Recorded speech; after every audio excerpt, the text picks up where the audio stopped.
네, 지난 14일 YTN이 단독으로 전해드린 남양주 존속 살해 사건. 치료를 거부하는 중증 조현병 환자들에 대한 미흡한 관리 실태가 다시 한번 드러났죠. 전문가들은 또 다른 비극을 막기 위해선 국가가 적극적으로 나서야 한다고 지적합니다. 김우준 기자의 보도입니다. 지난 5일 발생한 남양주 존속 살해 사건. 60대 아버지 강 씨는 조현병을 앓고 있던 20대 아들이 휘두른 둔기를 맞고 숨진 것으로 조사됐습니다.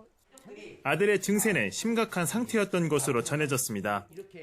집안 벽지 곳곳에는 이해하기 어려운 문구들이 가득했고 방 안에서 발견된 흉기에는 아버지를 죽이겠다는 협박 문구가 적혀 있었습니다.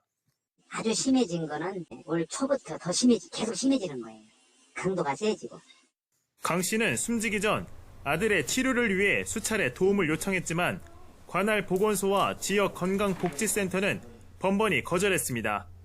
환자인 아들 동의가 없다는 게 그 이유였습니다. 본인이 강하게 거부를 하시면 동의가 우선이 돼야 되는 상황이거든요. 본인 동의가? 네네네, 그렇죠. 정신건강복지법상 정신병원에서 퇴원한 환자는 본인이 동의해야 지역 정신건강센터에서 관리할 수 있습니다. 아들은 2019년 1월 정신병원에서 퇴원한 이후 추가 치료를 거부했고 올해 초부터는 약도 제대로 먹지 않은 것으로 드러났습니다. 약 봉지를 확인을 해보면 하루치밖에 안 먹고 일주일 됐는데 하루밖에 안 먹었더라고요.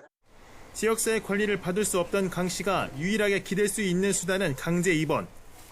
이런 이유로 강제 입원시킬 권한이 있는 경찰에 신고했지만 경찰은 당장 위험하지 않다고 판단했습니다.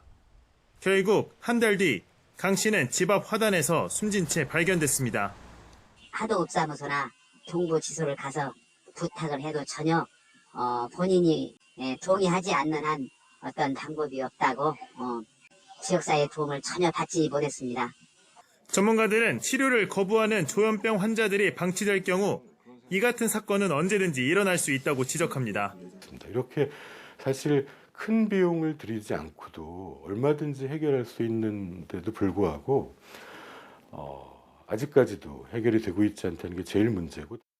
특히 조현병은 완치가 쉽지 않은 만큼 치료가 끊기지 않고 꾸준히 이어질 수 있도록 지역 의료진 상시 방문 제도 등을 마련해야 한다고 강조합니다.